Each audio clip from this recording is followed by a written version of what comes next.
on the beat. Si wa mwanzo mi, si wakati mi, si wa mwisho mi, na wala si wa ajabu. Si wa mwanzo mi, si wakati mi, si wa mwisho mi, na wala si wa ajabu mi. Nasema hadharani kila mtu apate baini nini nachosema kutoka kwangu moyoni. Sema na hadithi ya story mzuri yake Nabia, yale yalomtokea katika zama za dunia. Tumwa Nabia mengi sana yalimtokea, alivumilia mengine alishitakia. Kwa Mola wetu jalia hukumu naye akatoa, wale walomuasi Nabia mengi wakayafikia. Mabaya yakawafika na shida na dhiki, mitihani mikubwa wao wakaipitia. Si wa mwanzo mi, si wakati mi, si wa mwisho mi, na wala si wa ajabu. Si wa mwanzo mi, si wakati mi, si wa mwisho mi, na wala si wa ajabu mi. Mola jali akatuletea tumwa Nabia, uweze kumfata na dini yale tuletea.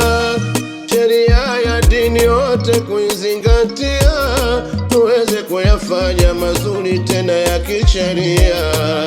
Tena ni wajibu kwa kila anayejua kuweza kuyafanya mazuri kwenye dunia.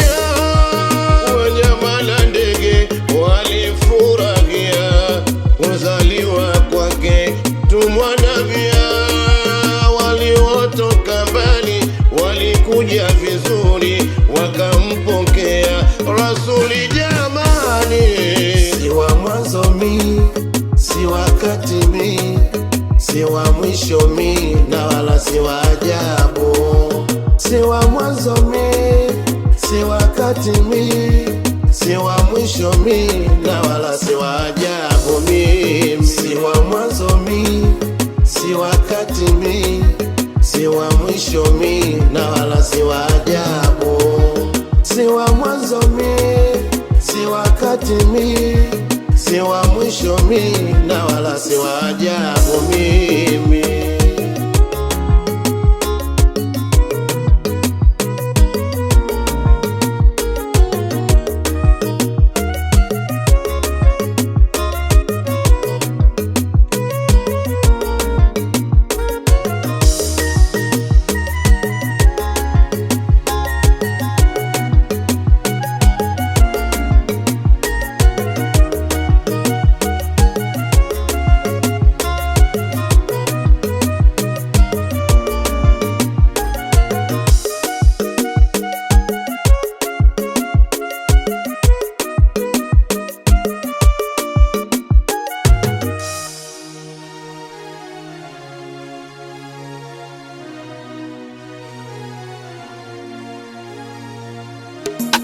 Tumwa Nabia yapasa swaliwe, tumwa mshirika yapasa atambuliwe.